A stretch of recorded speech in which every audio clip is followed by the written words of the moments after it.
الله وبركاته. Bismillah, alhamdulillah, wassalatu wassalamu ala rasulillah. Jazakumullah khair, brothers, for coming. I know it's exam seasons. Who's got exams soon? Subhanallah, a lot of you, mashallah, tabarakallah. Yet you still decided to come to the masjid to pray Maghrib and Jama'ah and hopefully Isha, and to listen to a reminder and something that will benefit us, inshallah ta'ala. So, Jazakumullah khair, may Allah subhanahu wa ta'ala reward you and bless you for that. And inshallah ta'ala, we're continuing from this series, the episode. Last week we spoke about a vision, what type of vision a Muslim should have, what is the definition of a vision, some examples of a vision, some noble visions, and how to apply this vision in our day-to-day life. And subhanAllah, these topics are extremely important, these skills to learn. Some people, believe it or not, they pay thousands of pounds to get courses, training on these topics, subhanAllah. How to plan, how to have a vision, and so on. And you will find a lot of successful people, they are successful because they use these skills. They say after a study that a sign of a successful person, they have two main qualities. Number one, they have clarity in their vision. And number two, they're very positive people. So that every day they believe in themselves, they believe in what they have. For us Muslims, we should believe in what we have and we should be grateful to Allah subhanahu wa ta'ala that we use it for the sake of Allah subhanahu wa ta'ala. And the clarity in the vision, they know their purpose, they know what they want to focus on, what they want to put their efforts on, and so on. And two attributes of unsuccessful people is the complete opposite. They have no vision. That's why they waste their life. They have nothing to focus on, no purpose. And also they're negative people. Negative people, if you know anyone that's negative, try to stay away from them. Because anything that's good that you do, they will see a fault in it. As the famous quote says, that if you have 99 virtues, 99 good things about yourself, but one vice, one fault, people will look at that fault and that vice and forget about the 99 virtues. But when you're with positive people, they'll keep encouraging you. Nothing's perfect in this world. Only Allah is perfect. We will all try things and make mistakes. Things won't sound as good as we want. It won't come out as good as we want. But we still try and put the efforts and the sincerity. And ultimately, in the end, they'll be much more good than if we didn't do anything. So those who try, they end up becoming the successful people. And in the end, there's nothing to lose. There's everything to gain and nothing to lose. What I wanted to do today, inshallah ta'ala, I wanted to give some examples of some people who had visions and then they made plans and it became successful. Some of them, their actions or what came out of their plans became more successful than even their plans, what they thought. And some, it didn't come out the way it would be, but they will still be rewarded and there was still lots more khair that came out of it. Sometimes when we swim in a sea, sometimes we look at how far is the other side and we don't look at how much we achieved behind us. And this is why a Muslim should always be positive and carry on and keep working and keep putting the efforts and join with those people who have that same vision. They want to carry on swimming, they don't want to go back. First example I want to give is East London Mosque. Anyone heard of East London Mosque? No? East London Mosque, 100 years ago, was a very small centre, very small building in a Jewish area. Whitechapel was a Jewish area, it wasn't a Muslim area. And there was hardly any Muslims. And my dad came in 1966.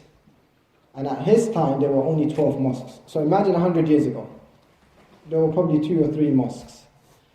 My dad's time, there was no halal food, no halal meat, no Islamic organizations, charities, hardly anything. It's Great Britain. It was an island full of white people. There's no foreigners, no Muslims, and a group of Bangladeshis, sailors, fishers, wanted to set up a mosque. And subhanAllah, 100 years later, today we have the biggest mosque in Europe that we're sitting in, alhamdulillah. We have so many organizations inside that mosque and so many organizations that came out from this mosque, subhanAllah. Barakah. All it took was a plan. All it took was a vision, a belief that we want a center in Europe that would represent Muslims and will serve Muslims with all of their needs spiritually, educationally, socially, all of the needs of a Muslim. We want a center to serve that. And today, alhamdulillah, we have that. So it all starts from that vision and the plan. Another example are people who were before East London Mosque, but they have some association. Anyone heard of the Deoband movement? Put your hand up if you've not heard of them. Okay, put your hand up if you've heard of them. So some people didn't put up their hand for either. Deoband is an area, if I'm not mistaken, in India. Okay, and a few hundred years ago, England, the UK, it occupied, or India was under their empire. And I would recommend the brothers to watch a series, or a documentary, called Empire by Paxman, Jonathan Paxman. It shows you about England, the history of England, and some of the countries that that was under their empire, some of the pros and the cons. It's a good documentary. Anyhow, India, 200 years ago, was under the English rule, and there was around 4 main problems for Muslims. Number 1, hardly any Muslim knew anything about Islam. Number 2, the shabab, the young people, they were trying to become westernized and British, the way they would dress, the way they would speak, because the school system, the education system, was run by the British. So the youth and the Muslims started to lose their identity and slowly started to lose their deen. A third problem is India became a perfect spot for da'wah. But not da'wah for the Muslims, da'wah for the Christians and da'wah for the Hindus. They all came to India and started targeting Muslims. The Christian missionaries, the Hindus, they started giving da'wah to Muslims until some of them, started to lose some of the Islamic principles and so on and so forth. Also, they were weak economically, military, they had nothing because another country is ruling them and they had no freedom at all. So a group of Muslims, small group of Muslims, they said we need to provide a solution. And this is how a Muslim should think. We can complain about this problem and that problem, but unless we're going to come together and do something, nothing will happen. And a lot of problems come when we call them a problem, if it's the influence of the music industry on our youth, the way it's making them think, if it's the film industry that's affecting some of our sisters with the promotion of fake relationship and fake love, if it's the fashion industry that's promoting immodest clothing, these are problems. But guess what? These are massive industries. Industries that people spend millions behind it. And because there's people who are coming together with their ideas and with their money and with their efforts and skills, they are able to have this impact. However, this impact is a bad impact. If we Muslims who are meant to be khulafa fil ard, we are meant to be the representatives in this world, we are meant to be the muhsineen, the good doers. If we don't come together and unite, imagine all of our brains just in this room come together. And if we Muslims put our money together, our ideas together, if we don't do that, we will never be able to counter them. The good would not be able to combat the bad. But unfortunately, a lot of us are sleeping. A lot of us are busy with the wrong things, so we're not able to counter them. So this small group of Muslims, they didn't have much money, they didn't have much power. They decided to do some projects and some initiatives to counter these problems. And this is the first step. Don't complain about problems. Come together, think of ideas, and bring initiatives to solve these problems. As for the da'wah problem, they said, we will do da'wah then. If they are doing da'wah, we should be doing da'wah. We are upon the haqq. So they made a group called Jama'at al-Da'wah. And they started giving da'wah to Muslims and non-Muslims. And after India, they went to different countries and they spread. Alhamdulillah, people started becoming Muslim. Second problem we had is jahl. No one knows anything about Islam. We have no scholars. So we need to produce, at least for the next generation, scholars. So they set up a university called Nadwat al-Ulama, which still exists until today, and many scholars come out from this place. This institution was training and teaching young students, and they made them scholars in the future, subhanAllah. And now we have some of the greatest scholars of the last 50, 60, 100 years, they came from that place. Another problem as well is they were physically weak. So they came together, and in the end, after years and years, they fought the British and they liberated India. That even, subhanAllah, the Hindus and the Sikhs, they were praising and supporting the Muslims for liberating India. So these are solutions after problems. And all of this has Islamic roots. Da'wah is in Islam. Defending the deen is from Islam. Ilm is from Islam, educating. Then also they set up in nearly every area a madrasa, so that people at least know the Quran, at least know Arabic and basic Islamic studies. And they set up an institution called Dar al-Ulum. Anyone heard of Dar al-Ulum? Many of you, mashallah. Some of you probably went to madrasas in this country. Dar al-Ulum is the biggest Islamic institution in the world. They have branches everywhere, especially here in this country, even in America. It all started from India. Until now, teachers from India and now Bangladesh and Pakistan, they spread there. They send teachers to teach our kids in the madrasas. So subhanAllah, problems, from that problem came ideas, from these ideas came efforts and plans, and from these plans came what? Solutions. So this is what we need. Ibn Battuta, anyone heard of Ibn Battuta? MashaAllah, a lot of you have. He once read a hadith, basic hadith, and it said, this hadith said, seek knowledge even if you are going to China. There's some kalam in this hadith, if it's authentic or not. Anyhow, he read it.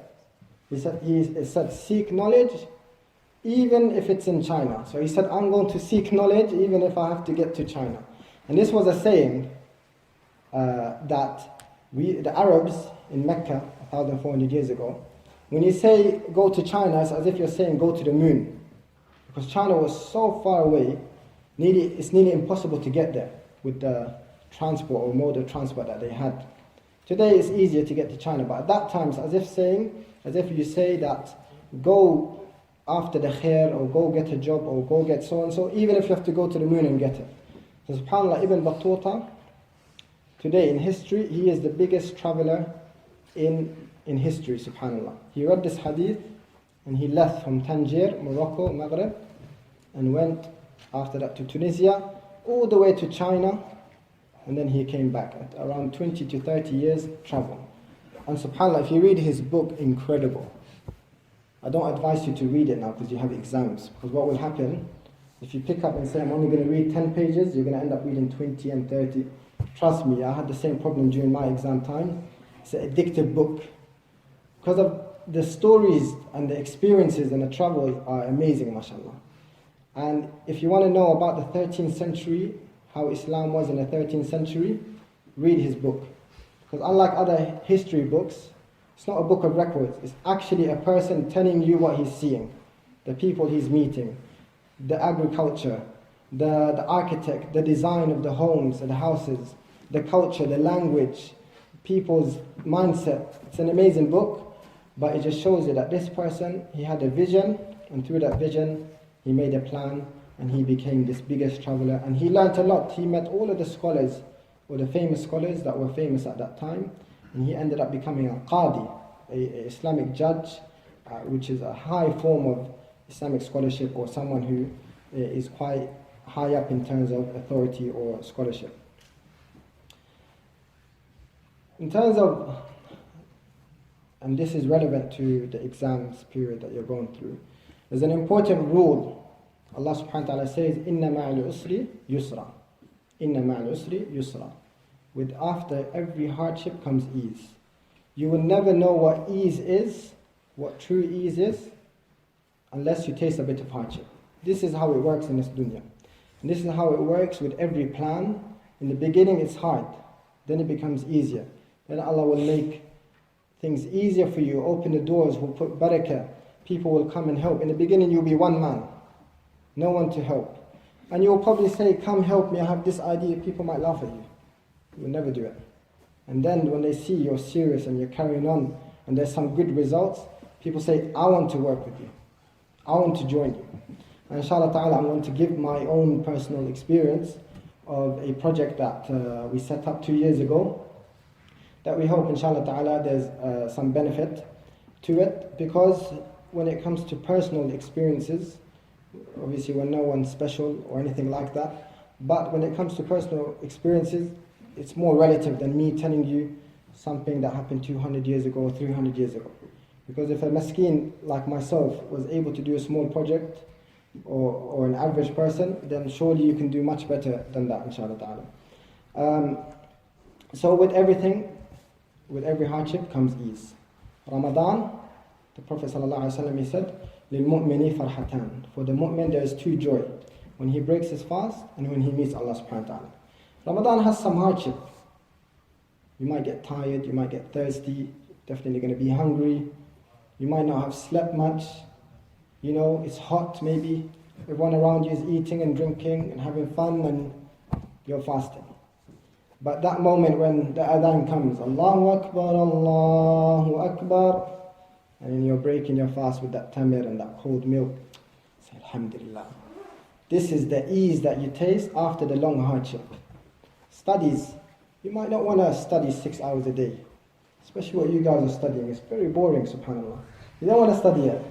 You don't want to go to these lectures and these lessons, wake up early from my good sleep, wake up, get ready 7:30, 8 o'clock, go listen to Mr. Fulan and Miss Fulan.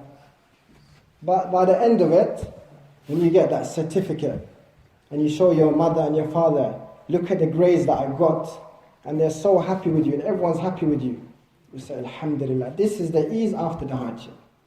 And you're not going to appreciate the ease unless you go through hardship. If it was so easy to get a degree or a qualification and so easy to make money, no one will appreciate it. No one will value it.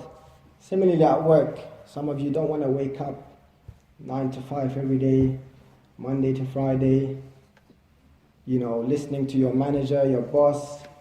You don't want to do that. But that end of the month when your money comes, halal rizq, you're buying the shopping for your family, and you're educating your children with that money, and you're giving sadaqah, you say, Alhamdulillah, this is the ease after what? The hardship. So this is a rule in life. So what? Either in your plans or genuinely in your life. And guess what? This is dunya as well. Dunya, there's a lot of mashaqqa, lots of sabr, lots of striving, staying away from temptation, staying away from haram, trying to fulfill the wajibat. There's some burden in that, there's some hardship. But that day, when you hear وَأَبْشِرُوا بِالْجَنَّةِ وَأَبْشِرُوا بِالْجَنَّةِ الَّتِي كُنْتُمْ تُوعَدُونَ. Abshiru, rejoice, glad tidings, good news. Abshiru, and enter Jannah, enter paradise. This paradise that you were yearning for, this paradise that you were promised. This is the ultimate happiest feeling ever. That after all of this hardship in this world, you get this reward from Allah subhanahu wa ta'ala. May Allah subhanahu wa ta'ala make us from Ahlul Jannah, Ya Rab, Ameen. However, this doesn't come without a plan. Doesn't come without efforts. Doesn't come without waking up for Salat al-Fajr. It's hard, but we have to do it. Doesn't come without giving up some sins. Doesn't come without having khushu' in your salah. Doesn't come without having ikhlas with Allah subhanahu wa ta'ala. Doesn't come without being patient on some of the trials and tribulations and hardship, possibly a loss of a beloved person to you. This dunya is full of tests. Dunya mal'una. It's not a blessed place. So ayyam al-ma'dudat is just a short time that we stay here. But that striving, that efforts, that plan that we have, that will make us enter Jannah inshallah ta'ala. And of course there is a happiness in this dunya, liddat al-ibadah. It's in the sweetness of worship. It's with the relationship with Allah subhanahu wa ta'ala. This is the ultimate happiness. Nothing will be perfect, of course, but it is the happiness in this dunya, and the ultimate happiness will be in the akhirah, inshallah ta'ala. And just on this point, that my advice to my beloved young brothers, with your exams, do not see exams or even studies as a secular thing. Do not see it as something that I need to focus on right now, so let me put my Quran on hold. I need to focus on my exam, so let me put my salah, let me delay it, let me not go to the jama'ah now. Let me not go to the Friday dars anymore. La, you're doing this for the sake of Allah. Convert your intentions, change your intention. Say to yourself, it's a necessity for Muslims to be highly educated people.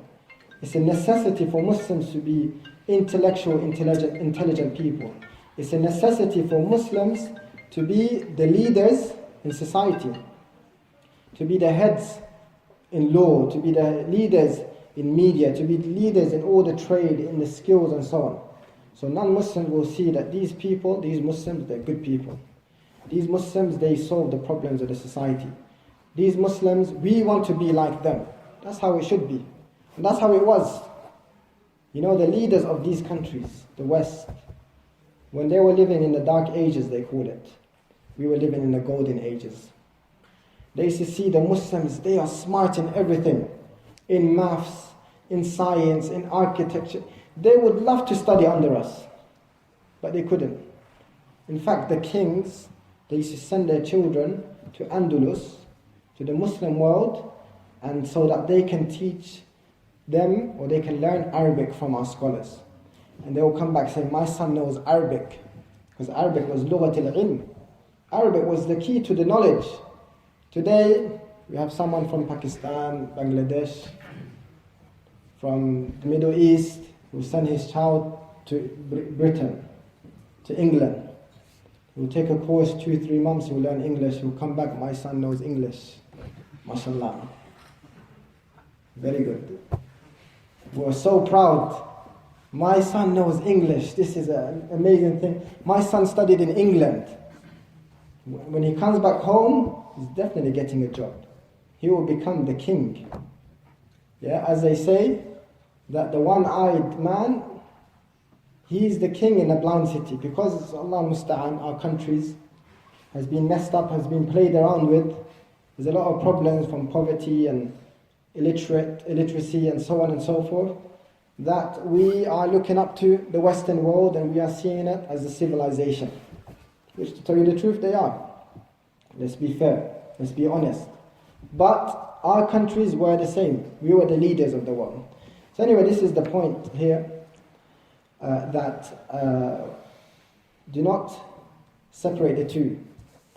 Make your niyyah that you are being educated for the sake of Allah, and also that you are from the shakirin.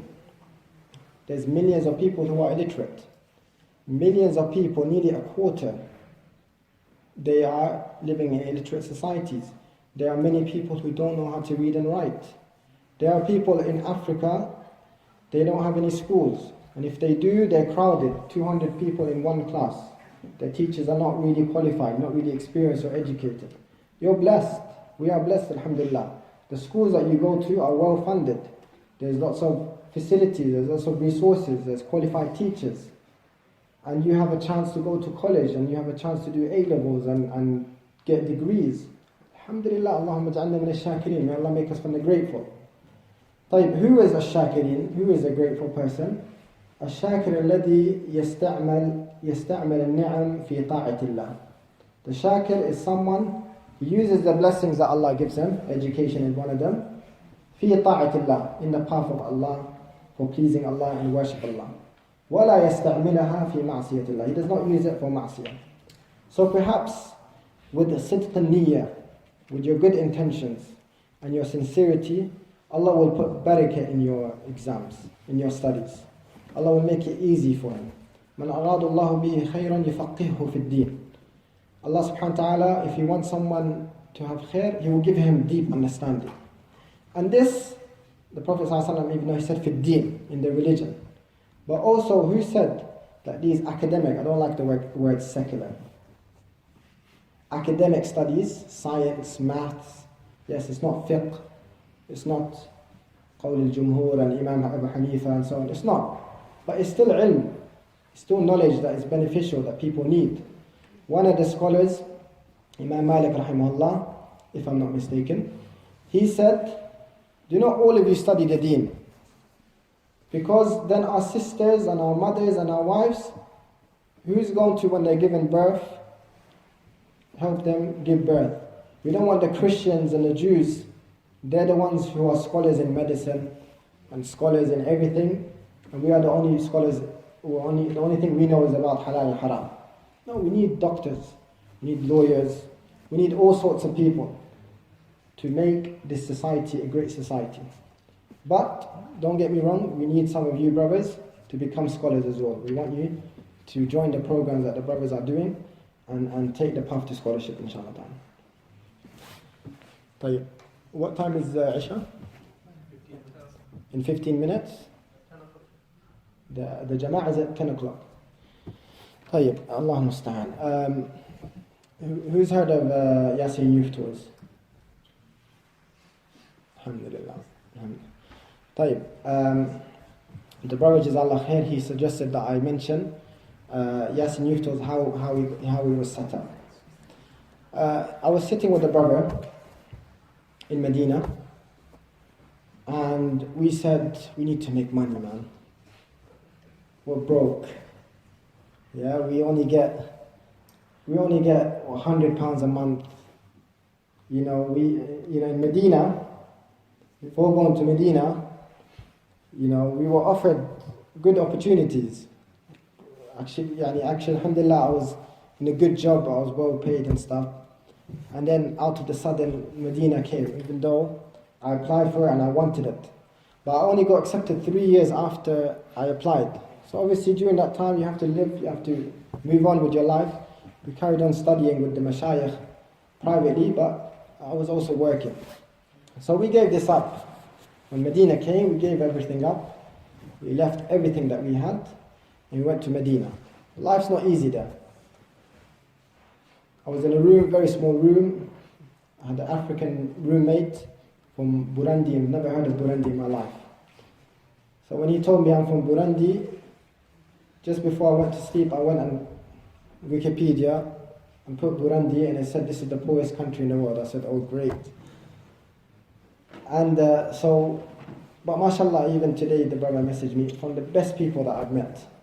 Very kind, very loving, and this is the fadl of Islam. So in this university, I met people from Brazil, from Japan, from Australia, from all over the world.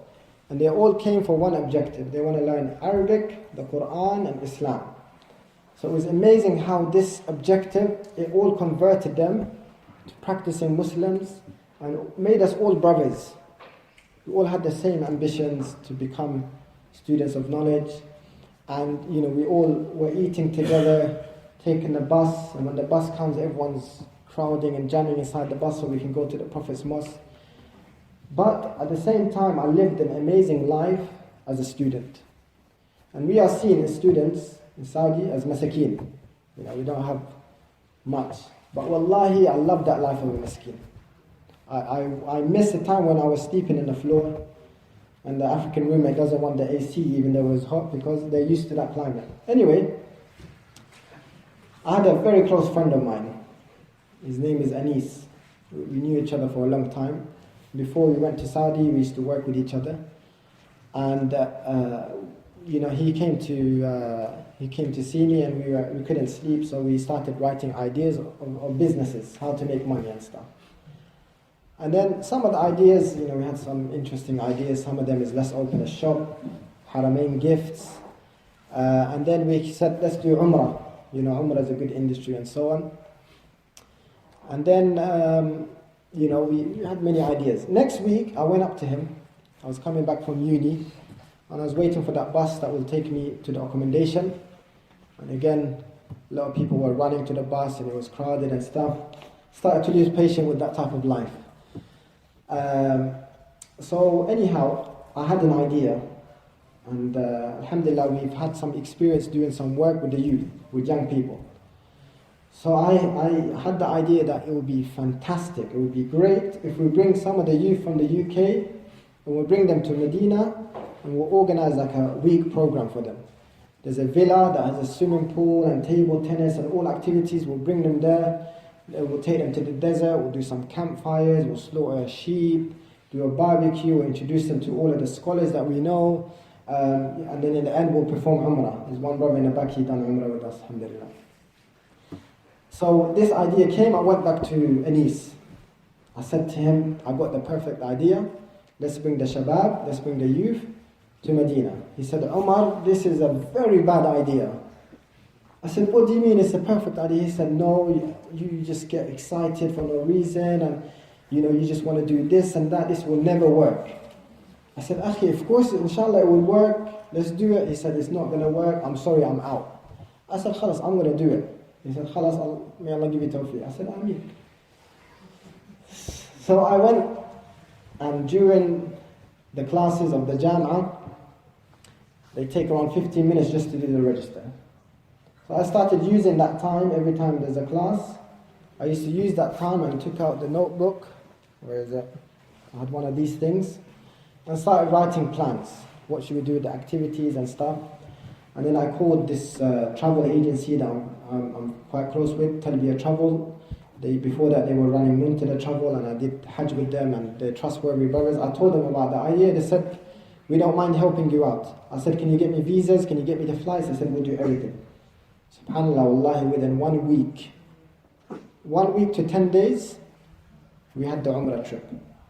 There was a big risk as well. We had to put around £10,000, obviously for the flights and deposit and so on. And I didn't have an office. It wasn't a registered organization. I've never done something like this before, but I just done tawakkul of Allah. The idea came together, we designed a program, and there was Ustad Ashraf Dabbous, he came here before, he helped me design the timetable and the program and the ideas and so on. And then I put it on Facebook. We have our first trip called from Yasin Tours. At that time it was Yasin Tours, then we changed it to Yasin Youth Tours, and we're going to do Umrah. But before that, I forgot to mention, I told, me and Ashraf were discussing that he would be like my partner, and we'll go 50-50 with the Prophet. Then subhanAllah, alhamdulillah, was from Allah that we decided to change our niyyah. We said, you know what? Hajj and Umrah, everyone's making money out of it. And also people are making it expensive for people to come to the house of Allah. We don't want to be from those people either. Okay, so then we decided to make it as cheap as possible, and we'll make a little profit between us. Then we said, forget the Prophet. Let's do it 100% non-profit. And let's just do it for the sake of Allah purely.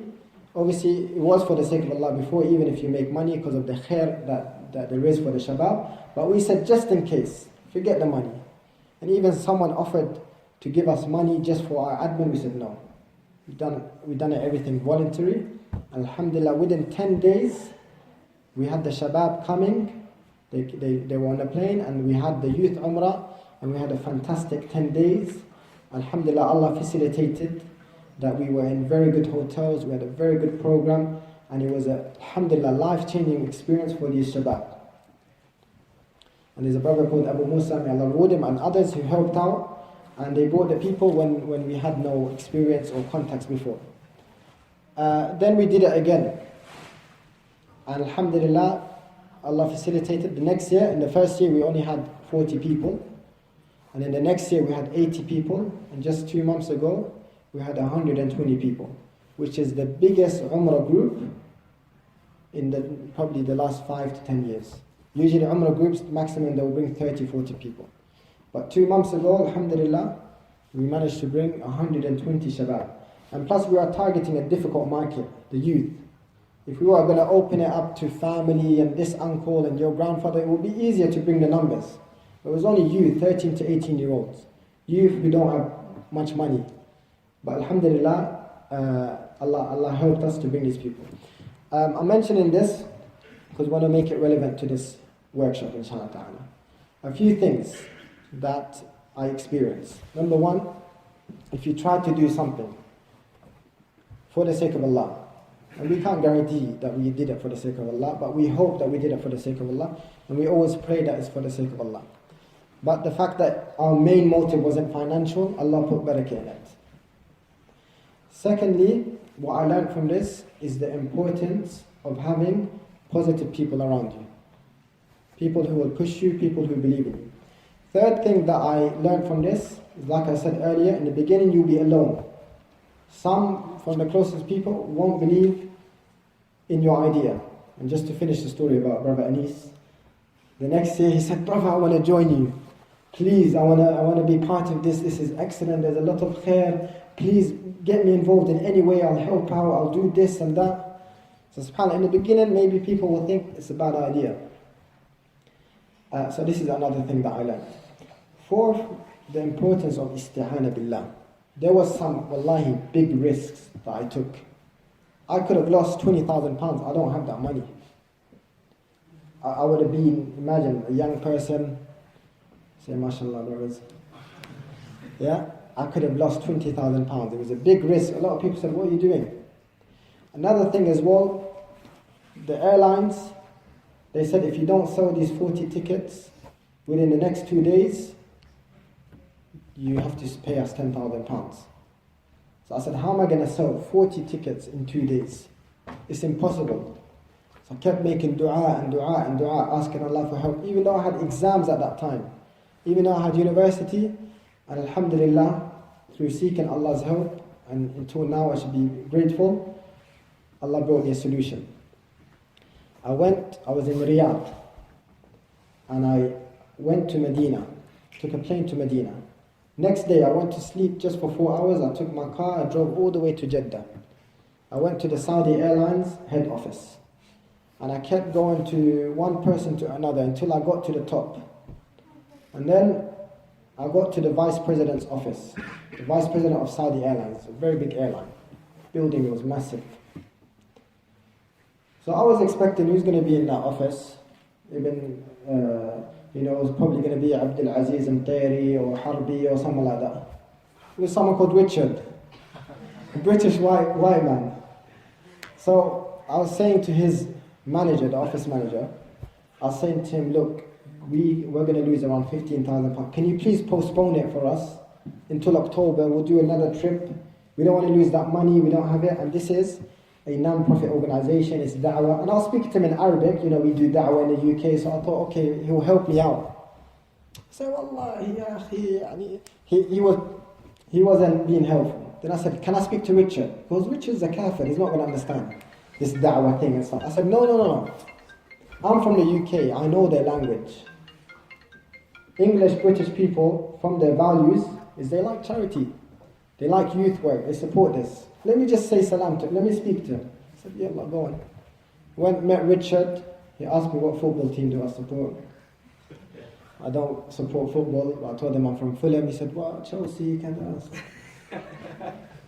Then I said to him, we got this youth organization. Is it possible to postpone it? And everyone in the staff said it's impossible. The office in the UK, the general manager said impossible. You're going to have to pay it whether you like it or not. It has never happened before. The manager in Saudi Airlines in Jeddah, he said, just right now, I was speaking on the phone in front of you. Around 100 people from Iraq, they booked and they can't come and they're still going to have to pay. So what makes any difference? I spoke to Richard. Alhamdulillah, he said, no problem, sorted. And now, inshallah ta'ala, we have an October trip. Some of you are invited to it, inshallah ta'ala. From these 30 tickets that were left, we're going to do a trip. Inshallah ta'ala, we'll take some questions, inshallah, from the brothers. And I believe through the live stream, inshallah, if they can comment the questions, inshallah, and we'll try to get it answered. So if any of the brothers have any questions, inshallah, feel free to ask. We have around 5 minutes left, inshallah. Yes. How do we book for the Umrah trip? جيد. طيب. So inshallah ta'ala, yeah, October half term is going to be the next Yasin Youth towards Umrah. However, you guys spoiled an announcement from you because no one knows about it yet. So you were the first to know it. So we didn't announce it publicly yet, officially. So inshallah, within the month, we will have details of how to register, how to book, and so on. At the meantime, perhaps you can go on our social media channels on Facebook, Instagram, and search for Yasin, YASEEN, Youth Tours, and hopefully that will keep you updated, inshallah. But definitely, it would be excellent if some of you brothers come. It's non-profit, so it's very affordable. It's the cheapest in the market, and we spend donations to make it even cheaper and subsidize the cost. And it's not just a Umrah trip, it's a program. Every day there's fun, exciting, enjoyable, educational and spiritual activities, inshallah. No. Why did you decide to call it Yasin? Alright, that's a good question. That's a good question. So the idea behind this Umrah trip is not just to take people on Umrah, and it's not for business as we mentioned earlier. Rather, we wanted to develop the youth. That, you know, because it's supervised under students of knowledge, Medina students, and also experienced youth workers who've been working with the youth. Our aim was to try to bring the youth closer to Allah subhanahu wa ta'ala. So we said if we have them without their parents and without the environment of the UK for 7 days to 10 days, hopefully that's an opportunity for us to try to influence them in a good way, teach them good morals, try to develop their character. That's the idea. So while me and Ustaz Ashraf were thinking about the names, some ideas came to call it the cave because that represents the youth and so on. There was many ideas, then we decided to call it Yasin because of a particular figure who lived in Palestine around 60 years ago. He lived in an area that had young people who were away from the deen. They were all smoking, they had no knowledge of the deen and so on. And to add to that, the occupation of Israel made it harder for them. And this sheikh, he saw that there's a need for them to return back to the deen, in particular in these hard times that we are going through. So he didn't focus mainly on fighting, or he focused mainly on tarbiyah, developing the shabab from as young as 12, 13, and they set up many projects, Quran halaqas, trips, camping trips, activities. So he mainly focused on the shabab, hundreds of shabab. And as a result of that, the next generation became leaders that were able even to get rid of the Israeli occupation, and that were able to defend their families, that were able to achieve many successful aims. So it was through the work of the sheikh and the people around him. And another thing to add as well, this area, this city, Gaza, is known today to have the most huffaz of the Quran in the world. And it's one of the most religious societies in the world. 30, 40 years ago, it was very secular. So it shows the efforts of tarbiyah and the murabbiyin. And so likewise, we have the same idea that the youth workers, the murabbis, inshallah, and the tullab al-ilm, who are in similar age, they understand their mentality, they can relate to them because they're from the same country. If they work on the shabab, hopefully we can achieve the same results. So we want to try to do that in the UK. It's a tough aim. We need some volunteers, we need some ideas, we need everything to help us with these aims so that we can hopefully give tarbiyah to the shabab, inshallah. No. I wanted to ask a question about how, sometimes like focusing on a long-term plan is emphasized quite a lot, like making a long-term plan for yourself. But sometimes, like as you said, you gave an example of how it was quite spontaneous, how you thought of this idea and you put your mind to it. So, like, in a way, could you say that having a long-term goal isn't always like, it is a good thing, but it doesn't have to, like going with the flow and trusting Allah. No, okay, that's I'll get your point. Excellent. The brother's saying that long-term plans might not always work because some things just happen and they become successful spontaneously. Agree and disagree. You should always have a long-term plan. And if something better happens, then adjust that plan. Because you have a schedule, you have a plan that you work in. Then if you find something better, fix it up a bit.